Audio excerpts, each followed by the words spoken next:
losses. It should be about just competitiveness and allowing these young amateurs to play. But man, I Well, just go well, ahead. before we bring the Philly guy on, he's waiting patiently down there and playing with airplanes or something. We, if if the American pros were still winning, I get it. They're not. So if they're not, can you imagine Eddie going up against Luca? I mean, right now. I mean, right now in the Olympics. I mean, of course, Luca would destroy him. He'd bring him out.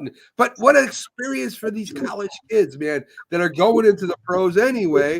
You're going to be facing them anyway. Let's get it on. Let's do this. I mean, I'll watch that before I watch flag football. I'll watch that before flag football. I'll tell you that right now. So, anyway, let's bring the Philly sports guy in. How you doing, Pags, this morning? Good morning, guys. How are you? Now, Great, I man. want to congratulate you on presenting, the hot dog, the dog in the bun thing, championship eat off, whatever it was going on there. I mean, Pags, you're all over the place. You go from, the cornhole. We're now having eating contests with the Philly sports guy. What don't you do, Pags? You know what? There's still a lot that I haven't done yet, so Okay. stay tuned for more because it seems like every time I think that that I shouldn't be doing something, I'm doing something else that I shouldn't be doing. So I wish I knew about it. I would have entered. I love those things, those pigs in a blanket. I might have placed. I might come in third. You got to let me know. well, hey, listen, it was a tough battle for me to come in second, Really? and then losing to a pair of twins. Yeah. It's one of the only times I'm okay with getting beat by two women. Right. I mean, so the twins, did you combine their scores together? How many did you ate? No, so what it was to make it even, and we just only because this was a hey all kind of different weirdo rules type of thing because like I had a buy, so before I did the pig in the blanket, eating because I didn't eat in the first round, so I got to buy. I wound up having to chug a beer first. Oh, I had to okay. chug the beer before I could eat any of the pigs in a blanket, Wow. and I did that with ease. Wow. How many did you put down? So it was a race. I only had to eat 10 pigs in a blanket. I had to chug a beer, 10 pigs in a blanket, a hamburger, like a big size hamburger, and then a 6-inch hoagie. Oh, entertaining if nothing else, Bags. That's like entertaining. So, yes. And I won a fantastic painting. You can't really see it over there. There it is. It's that painting. It's that painting right there. You can't really see it from here, but it's a great painting. Yes. Cool. Hurts is on the front. I think your Super Bowl winning quarterback is on there too. There's Gritty. There's Dawkins. There's Perrant's mask. There's AI, Embiid, Harper, Gritty, Dr. J, Philly Fanatic, all that stuff. That's cool. Very cool. Yeah, I saw the girls give it to you as a free too. That's important. So it was a trade-off because they wanted, they didn't really care for the painting, and they really wanted my gift card that I got. All right, hey, listen, whatever you got to work out, right? Exactly. So, Pags, let's start with some Philly. Let me ask you, Pags, before you came on, you heard me talking a little bit about they're not amateurs anymore, but the college kids going and playing on the world stage in the Olympics. The dream team James talked about that was years ago. I mean, that's the U.S. cannot win anymore around the world with basketball because I don't know. I guess we can't just get together and practice enough. I don't know what it is, but the European South America's beating us. This team from I don't know, out there somewhere in the islands beat us one time. Why not let the kids go out there and let them play a little bit? Let them have fun, give them the experience. Maybe they win, upset a couple teams. Maybe they get a bronze medal or something. What do you think?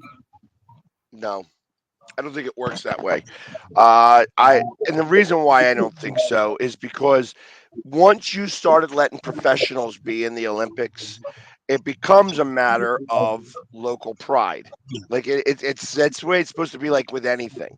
And the reason why they're not winning right now is because you're bringing a bunch of people on that don't have local pride. The only pride they have is of themselves. Sure. And that's the reason why the U.S. isn't winning. Listen, the U.S. is still the best at basketball. I know that there's enough Europeans out there, but there ain't enough Europeans on the same team. Like I know Luca is great. Luca is amazing. You know what I mean? You have Joker, same situation, but they Right. don't play together. You know, they're on different teams. You know what I mean? So it's ultimately, I feel that the reason why the U.S. isn't doing this is because the people that they choose to be on this team don't care and don't have enough pride to want to fly their own flag and hear the national anthem in this type of situation. And if you look at the games, Pax, European is more the technical thing, right? I mean, they got some. You mentioned Joker and Luca. They got these guys that are unbelievable, but they're more technical. They're more the screens, and then they're more the picks, and they're more the the give and goes.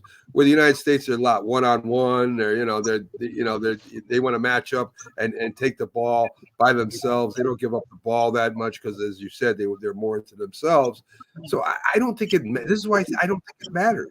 I mean, it would give us a better excuse. Yeah, you beat our college team. Who cares? I think they would have more.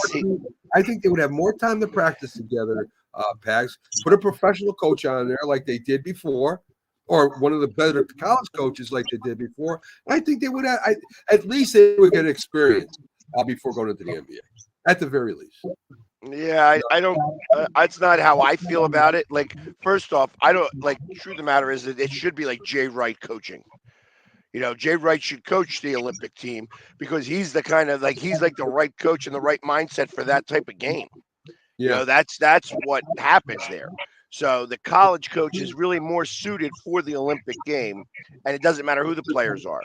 But you have to pick players that want to play for the country on the front rather than the name on the back. I agree. And that's the problem. And until they start choosing people like that, you can't just choose people that know how to play basketball really well. It's beyond that now. You have to actually put together a team, not put together a bunch of egos that are gonna whine against each other. The last team that really won it was the Kobe team. And the reason why they won it was because of Kobe Bryant. Because Kobe Bryant set the stage in that first game when he says, "I'm running over my teammate." I'm like, Gasol, the first play of the game, I'm running him over. And he ran him over. And everybody sat there going, "Damn." And you hear about it all the time.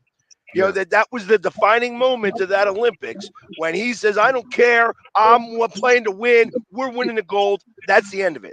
You don't have that type of leadership anymore on this team. And that's part of the issues that you're running in with the Olympics. It has nothing to do with the practicing. It has nothing to do with whether they have the talent enough. They got the talent to win. It's the egos that don't match up. And when you don't have any leadership in a room full of egos, it's like having 1,000 chefs thinking that they have the right recipe in the kitchen. I agree. Well said. James said that before he came out too. He thinks it's the better the pros play versus the pros over there. So let's get to some Philly news. Embiid and Maxey on the floor at the same time for the first time in a long time. You had Kelly Oubre Jr. playing well, and you guys beat the Heat. A very good game. I mean, I watched part of that game. Miami Heat is a tough team. You guys got the best of them last time, Pags. Yes, we did. As you see me switch to my apartment over here. Okay. So yeah, I don't want somebody to come through and Yeah. I'll make us go from PG to. Oh Lord. So I guess Pags had a good time last night. Well, it's my girlfriend, so it's like, listen, it's okay. But yeah, I mean, listen, they have become the team that nobody wants to face in the playoffs right now, I think. And Embiid is just getting warmed up. You know what I mean? He's still not back into form yet. So it's good. They're going to be a tough out. I think that the one thing that they did that him being out did was started to solidify what the bench is going to start to look like. I wouldn't be surprised to see Tobias Harris be a sixth man. They were talking about that in sports talk radio, and I think that that's the right move. Start bringing him off the bench. And with the scoring power that they have now, last year I said, listen, I thought that we had the best starting five, but we don't have anything after that, and you need to have 8 players to be able to play. I feel now we've got like 7 that could play, and that's enough now. 7 is enough. You'd like to have 8 or 9, but 7 is a really good number there, and it's more than what we had. And I think that could be enough because it ultimately looks like we're going to wind up getting that 6th seed. I mean, it's still going to be tight, but yeah. I mean, I think you're in 8th or 7th right now, if I'm not mistaken. Is that right, Pags? I think we're still in the 8th seed by a half a game, right? And we're out of the 6th seed by 1 game. Yeah, I know it's tight. It's really tight there right now. And it's going to be all about matchups too, Pags. When you get to the playoffs, who you're playing first. I mean, if you're going up against the Celtics or you're going up against, say, the Knicks or the Heat, of course, it's a different. You got better chances than playing the Celtics right off the bat. Well, I mean, that's the great thing. No, it's not the great thing because I can't stand it. But it's the great thing about the NBA basketball is that they don't reseed. So I want to be in that 6, 7 seed. Because that puts us away from Boston until the Eastern Conference Finals. Right. And who knows what will happen then? Once you get out of that second round, all of a sudden it could be an unstoppable force. Right. And that's what I think is possible. Listen, I agree. Even in a 7-game series, all it takes is to win 4. And, you got injuries, you got all kinds of things that could happen. Somebody fouls out. Anything can happen once you get in the series. So it'll be interesting to see if Philly can make the conference championship, the Eastern Conference Championship this year. Let's get out of the second round. Yeah, let's do that first. Yes. The Flyers fall into 3rd. You were worried about them last week, Pags. Still worried, it looks like. They ain't going to make it. They are not going to make it, and it sucks. I've been saying this. I mean, they're 6 games in a row. Again, there was another 2 points they should have had and didn't have it. The fact that they are, at first, yesterday had a lot to do with goaltending, but I think that they're just tired. They just look tired on the ice, and they're getting worn out. And I don't know, this is the problem with Tortorella, is that he works and works and works and works and works his guys so much that by the end they're spent. And that's what's going on right now. They're spent.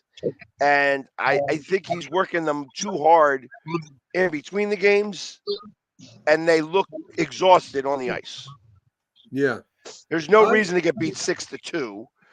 You could blame some of that on the goaltender. When Erison now is, he was the reason why we got to this level, and now he's reverted back to an AHL goaltender. Yeah, I guess Eric is agreeing with you right now. He thinks he's on the hot seat.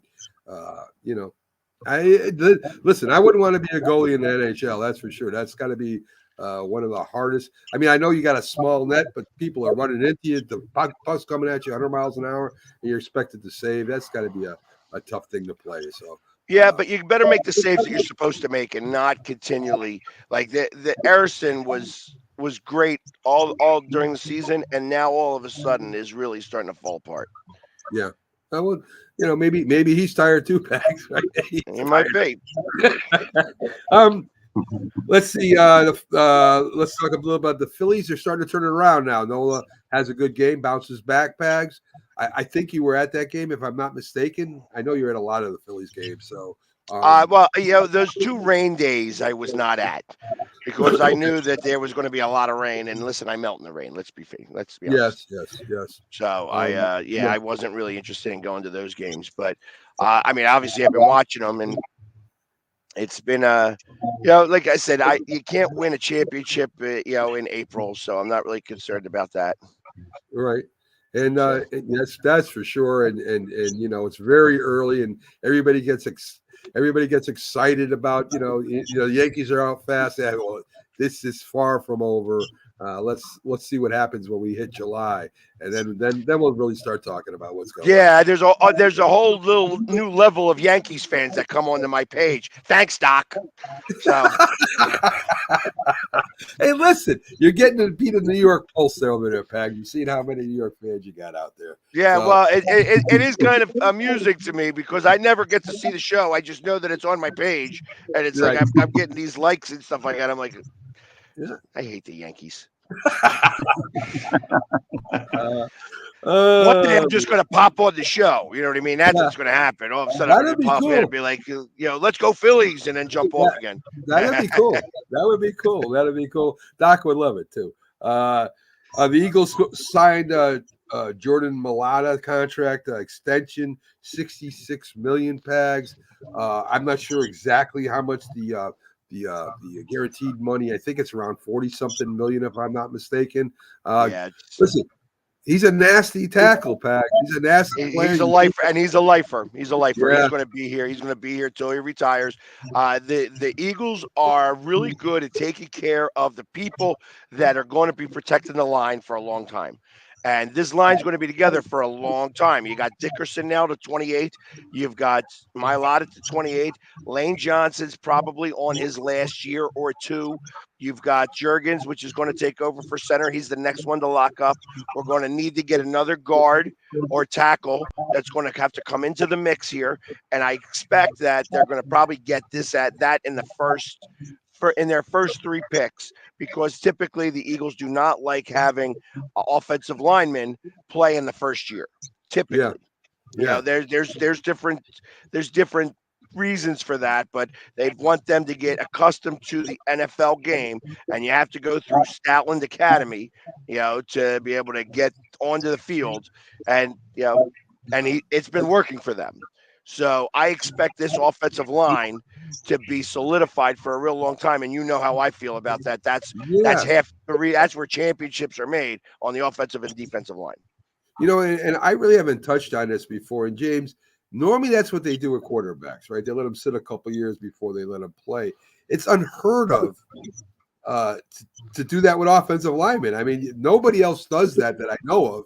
I mean, normally they're throwing people in there and seeing what sticks against the wall like spaghetti, right? I mean, if somebody goes down, they throw somebody else in. This one's not playing well, they throw somebody else.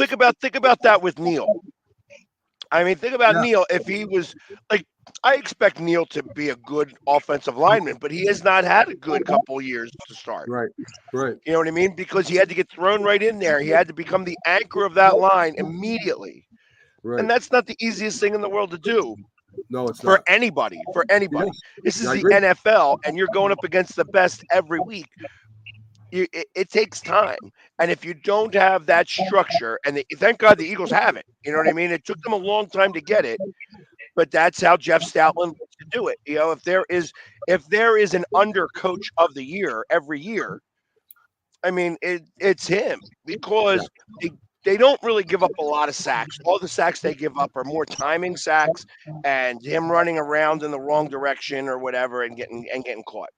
Yeah, I mean, we were talking about that, Pags. The way the Giants and the other teams got to him at the end of the year was just all out blitzes. It wasn't the offensive line. It was the coverage. It was the calls that were made. It wasn't adjusting during the game. That wasn't the offensive line. The offensive line was playing fine. It's when you got more people coming, then you can't block. You can't block them, and that's what happens to us, So I mean that's very interesting, James. Have you ever heard of offensive linemen actually being put aside and waiting a year to play? I've never heard of that. No, specifically when we're talking, like, let's just say, for instance, we draft in the first round, and this particular draft has, like I said, 7 or 8 linemen that are probably going to go in the first round. And most of those guys are going to be plug and play guys. Most teams will actually put a guy on and have them play immediately. Now, whether or not they're going to be successful in their first or second year, it's going to be, most teams will allow a guy trial by fire. And so, I think that's pretty impressive. By that, just attributed to the depth of line too as well. If you already have guys on the line that's already playing well, you can afford to put a guy back and let him go through the academy and train, and then come on and take his place the next year or two. But when you're in the first round, more than likely you're needed to play right now. If you're one of those guys. Well, and that's a little bit like, so, I mean, obviously they're going to get some play because offensive linemen more than anybody else will get hurt. There's 5 of them. You're going to have to, somebody's going to get hurt, tweaking a knee or something like that, and you're going to get thrown in there. So it's not like he won't get any playing time whatsoever. And typically you get a tackle and you move him in on the guard so that, he gets accustomed to the game, and he also has the protection of the other 4 guys that have played together for a long time, which is what I expect the Eagles are going to do. They're going to have to get a tackle. They're not going to put him right at tackle because you got Lane Johnson still, who's still an all-pro, first-team all-pro left tackle all the time, or right tackle. And ultimately, you get him at guard, you get him right next to him, you get them to watch what he's doing all season long. And then when Lane Johnson goes, it goes right into the plug and play. I mean, that's the way it is. You need to have 6 or 7 of those guys every year. How many offensive tackles, the Giants, the Jets, and other teams have just gotten killed going up against those pass rushers? They're not used to that speed, and they're not used to the blitzes coming off that whatever move there, or any line calls that they're making, any line defensive line stunts. They're not used to that. And it just this started with Jordan Mailata. That's how this conversation even began. I mean, he spent his first 3 years learning how to take that first step. That was the entire lessons. I mean, that wasn't the entire lessons, but that's the biggest lesson that he had to learn. That first step, whether you're on the left side or you're on the right side, and it ain't easy to take that first step. You're going to get that first step in and plant it, and then be able to start to push in the opposite direction, or else that's what kills offensive linemen in total. That's why Donald was so strong, because he could get in the interior before the guard could get that first step. I agree. I'd like to know who's going to replace Kelsey. So that's Jurgens. Okay. Jurgens was handpicked by Kelsey, kind of. Like, he's the same type of player. He's a little bit smaller than what a typical lineman is, but it makes him more agile. That he's got. So what made Kelsey great was the fact that he could hike the ball and then pull. Yeah. And he could pull to either side. And he could also get into the second level and do second level blocks. So that means he had some speed. That's what Jurgens has got. So by having a little bit of a smaller tackle, because it's rare that somebody lines up right on nose guard anymore. You're usually on the A gap or the B gap and stuff like that. So you like to get in the gap, so you have some help from the guards to be able to chip or whatever, just to be able to take off some of that blunt. Right. So because of that, you have the ability to be able to pull the center. Not many teams use their center to pull. And that's part of the scheme here. Yeah, I'd agree with that. You look at Kelsey without his pads on. He's not a physical presence. You know what I mean? What are you talking about? He was in the wrestling ring last night at WrestleMania. You know what I mean? He was there throwing people all over the place. Yeah, he was. I was going to mention it. Who else was with him, Pags? I forget. Lane Johnson. That's a big boy. Yeah, but if you saw. I mean, not for nothing. I don't like to tell the scripts or anything, but Lane Johnson wasn't touching anybody. Yeah, he wasn't allowed to touch anybody. Kelsey was doing all the touching. I mean, think about that. They're NFL players. If there's something occurred where he got hurt because he was doing something wrestling, that had been a big deal. So that was very specific. He came in, he jumped over the fence, he kind of pushed him to pushed the one guy to Kelsey, and Kelsey did the moves. Right. Kelsey did all the action there. Crazy. That man's crazy. He has a good time, that's for sure. We were talking a little bit about we'll start talking about the NBA. Bronny James clears for the NBA draft after entering the portal. He's the Lakers have the 25th pick, I would imagine. They take Bronny to bring him in with his dad. This is going to be a project, guys. I mean, he is not NBA ready by any means. Misses part of the season. I think, what is he in the sophomore year? He would be in the sophomore year this year. They're going to have to experiment. This is going to be an experiment for the Lakers. I don't know what happens. I don't know if he goes down to G League. They bring him back up. And listen, I guarantee you, he's been 4 years old. He's been doing skills and technique training with his father. And I don't think he's going to be an NBA starter by any means. Maybe 5 years down the road. I don't know. He's going to start one game, the first game, with his father, and that's it.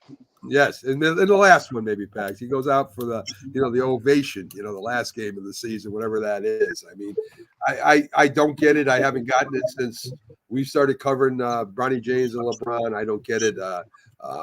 But he's going to make money. He's going to make a lot of money, and maybe he's like Ben Simmons. He plays 15 games, makes $15 million for the year. Who knows?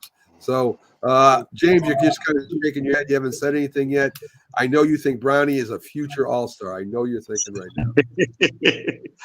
No way. And I am a diehard LeBron James fan, but I'm not an apologist. And there's no way that this kid is I look at a lot of NBA players. You look at their kids, and you see, okay, Michael Jordan, his two sons. He falls almost in the same category as them. But LeBron has a lot of power, and he's going to get, and he's already put it out there.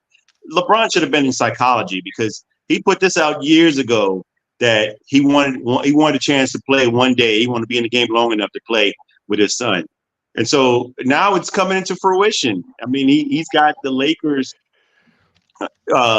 ready to put this kid. I mean, they can either get him in the second round or they can get him undrafted. Because I don't even think, unless you're some team that's going to say, hey, maybe I draft him in the second round and maybe we can get LeBron to come here.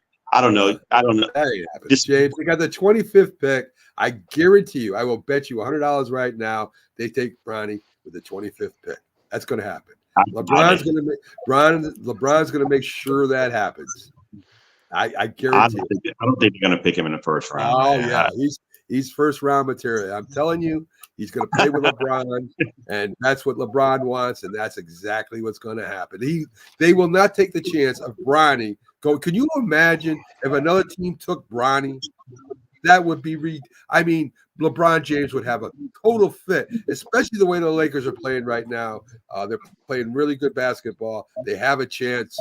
I think they're one of the better teams in the league right now. Good morning, Sonia. Sonia's a little under the weather. That's why she's not on, folks. So, I don't know what's going on with Sonia. I have no idea. Some kind. I don't even want to talk about it. But it we could make a wager about that, about the whether or not he gets picked in the first round or second round.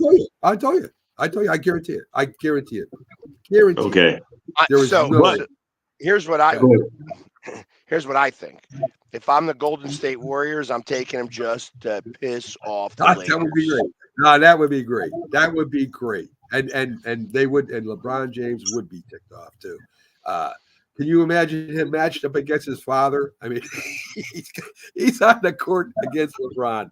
Instead of playing with him, he plays against him. Yeah. Well, here's my question. Has LeBron James extended yet? No. No, exactly. I think he's waiting to the draft to come up to see where, because if his son goes somewhere else and some other team picks him, then that's where he's probably going to go. Well, that's been some of the conversation here. Would you, as a Sixers, should the Sixers choose LeBron James or Bronny to have LeBron James come here, and that if we don't win a championship this year, is it worth it to lose your first round pick? Because that's really what you're doing by picking him, to pick up LeBron James for a season, to have him come here to win a championship. I think every team is thinking that. Any good team out there would be. Yeah, but I mean, there's only certain teams that could really do it, though. Like, because you can put LeBron James on the Pacers, and I don't know that the Pacers become the team. I think the Knicks could be one of those teams, The Knicks could use, like, you could take LeBron James or Bronny and get LeBron James, and that would maybe elevate you to the to have a much better chance against the Sixers, Milwaukee, and Boston. I mean, I don't know if it's the end all be all, but I think the Knicks have enough talent. I don't think the Pacers have enough talent. I think the Heat might have enough talent if they all play together, which is the problem over there. They just don't like to play together until the playoffs. Well, let me ask you both this. LeBron James said he would take minimum. I don't believe that. I think so. I don't think it has anything to do with the money. I think he would. I think he'll take. I think he would want to get money. I think he would want to get paid. I'm just saying. LeBron James said this in a post game interview when they asked him when he thinks he might retire, and he said that, paraphrasing here, that I don't have much time left. So I mean, it won't be. I won't play. Let's just say that I won't play another 21 years. But he said at the end of it, I don't have much. I don't have much time left.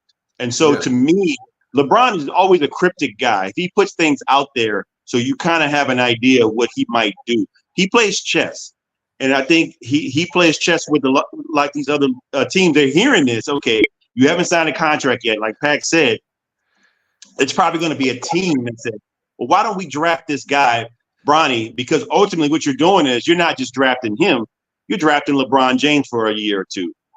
So I would think that there's a possibility that another team could consider taking him, like Pac said, in the first round, and that would take LeBron James to that team as well. So you're the coach of the team. You're the coach of the team. And here's another interesting team that could possibly do this that would make sense. Cleveland. Cleveland's got a good enough team, but they need a LeBron. But there's so many problems with that scenario. Any of the scenarios that these two go in there, you pick up LeBron and then Bronny sits on the bench. Is LeBron going to have that? I don't think so. Yeah, well, listen. He'll get playing time as the 7th or 8th guy on that spot. It's not a big. When it comes down to it, LeBron, even right now, LeBron could be a 7th guy on a bench for 3 or 4 years. He's got, like, if you limit his time to about 18 minutes a game, LeBron James could play for another 4 or 5 years. No doubt in my mind. That's a good point. What I mean? So I think that, and I think that that's what he would be willing to take a little bit. You know what I mean? The problem is that you better have a really strong structure around your team. You better have the right coach in place. You better have the right amount of egos that are going to be able to take on a strength like that, because when you have that ego walk in the room, you know it. So his ego is going to be bigger than everybody else's. And let's face it, these guys that are coming in the NBA now grew up watching LeBron, so they're in awe of him. You know what I mean? And that's actually a good thing, I think, with some of these teams. These younger teams that would be in awe of him would be the right type of team. Like, I don't think it would work on the Sixers. I think it would be worth the try if we don't win the championship this year. But I think that the egos would clash some. And it's not worth it to have the fight that would come with LeBron coming into your spot. But in Cleveland, I think it would work. You know what I mean? Maybe even like a Sacramento.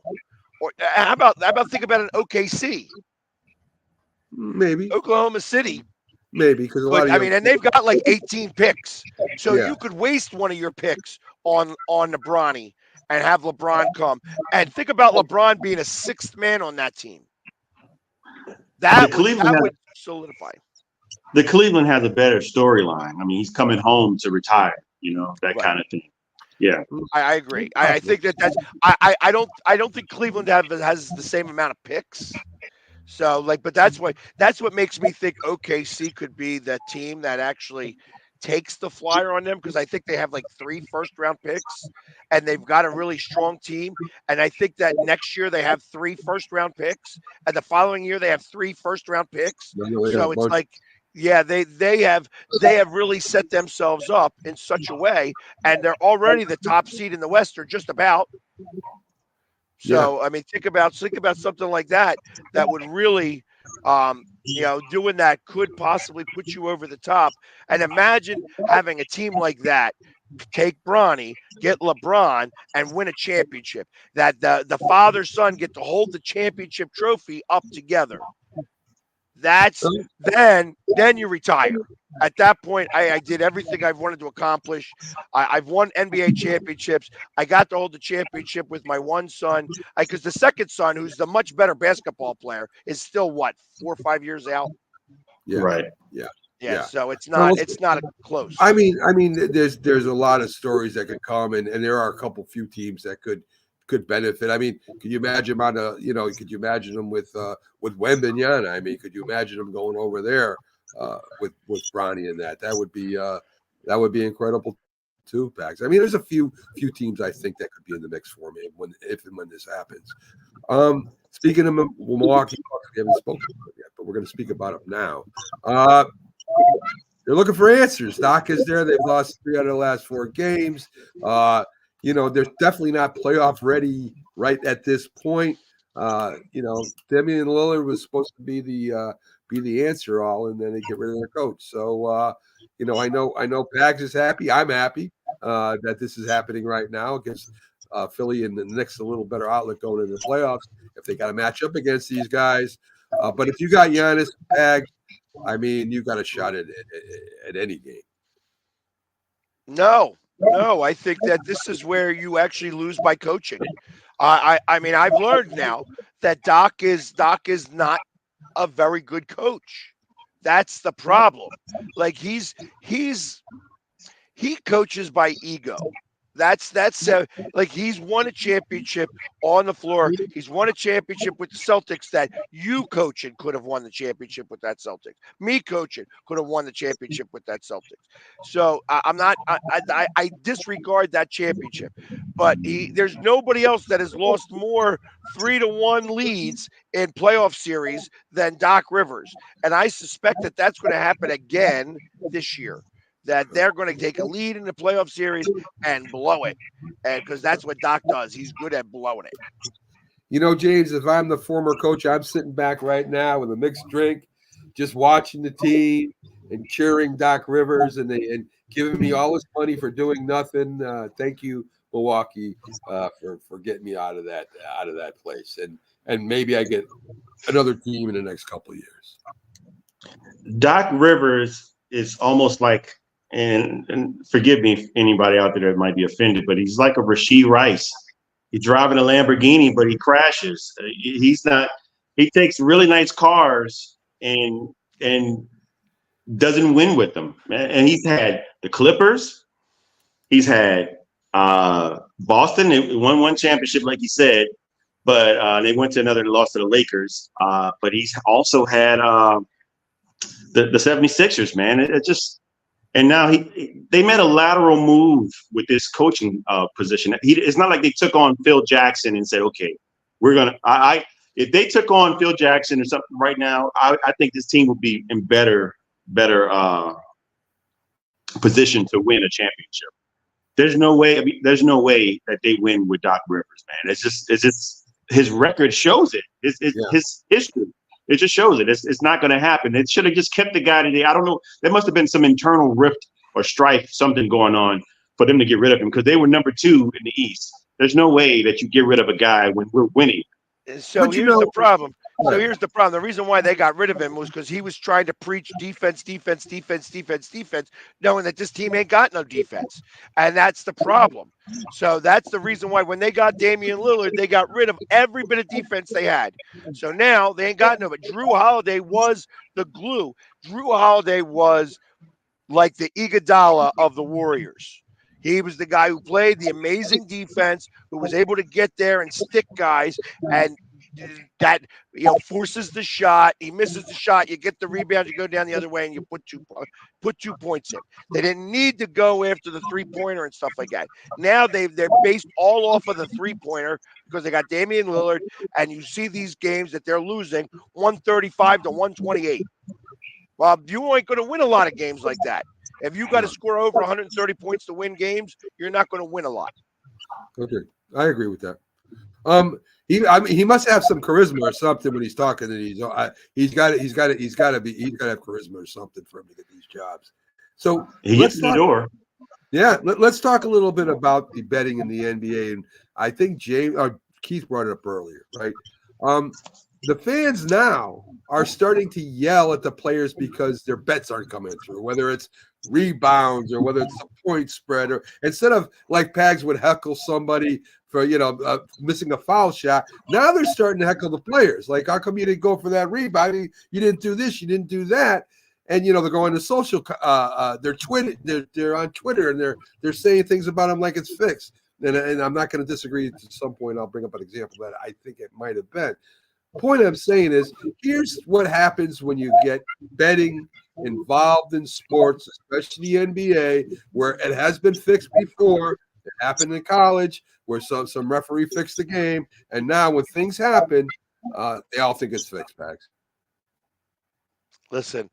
This is going to happen, and it's only going to get worse. Gambling is become ingrained in sports now, 100%. Before, it was under the table, like it wasn't legal, so it happened, and it was $1 billion industry. But it was like pot. $1 billion industry. Let's start to tax it. Let's start to make our money from it. Well, guess what? When you lay in bed with snakes, sometimes you get bitten, and that's what's going to happen here. So, listen. This is how they they made their bed. They're going to lie in it now, and this is going to continue. You're going to find out about a lot that's occurring. I think you got the Ohtani problem, and that's not going to go away as easily as MLB wants to do. MLB doesn't have Roger Goodell. That's the difference. The commissioner over an MLB is a wanker.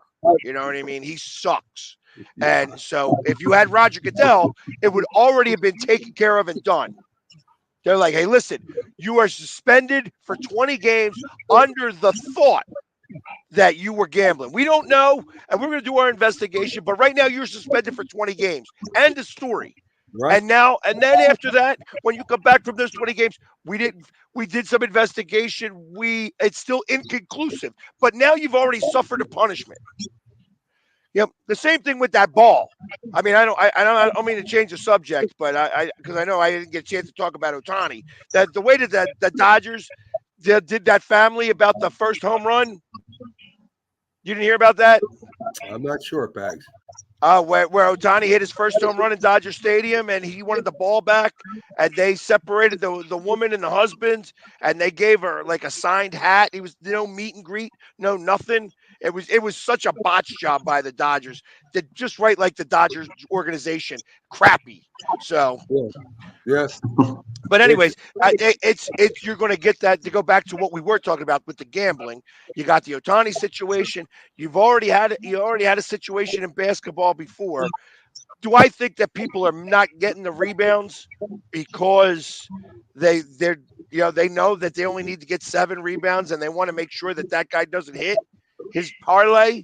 Well, that's possible. If you're yelling at him, hey, why didn't you get that rebound? I needed that rebound to hit my parlay. Well, guess what? I may not rebound again because I don't like you. Yeah. Now you've just made me not want to go after the ball a little bit more.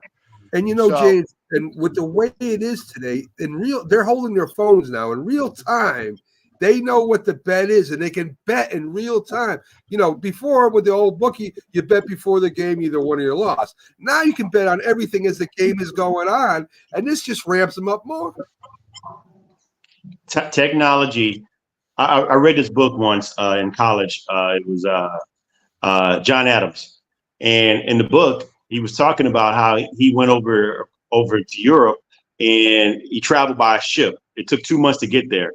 And so between he and his wife, he had to write letters to Abigail, write letters to go back to her. And it took a long time. Sometimes it didn't even get there.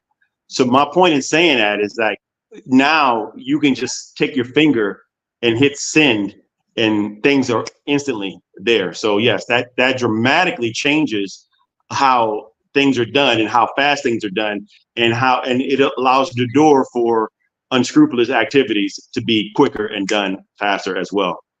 So here's my theory, Pags and Pags, you like this. UConn plays Iowa. The point spread, I think, is 1.5 or 2.5. Somewhere. I know it moved a little bit coming up towards the game. UConn has the ball. Get called for an offensive foul, trying to set up a screen. This is hardly called, Pags. And in the NBA, it happens in college. It happens all the time. They hardly don't call it. It's the Final Four. It's one of the last positions on that UConn's going to have. You saw how violent that pick was. Yes, that was definitely a moving pick, and it was violent. It was a violent one. They had no choice but to call it. They had no choice but to call that. It was a foul. I'll agree with it. And from some people say it was just a normal offensive foul. The reason why it was so violent is because she tried to run through the pick.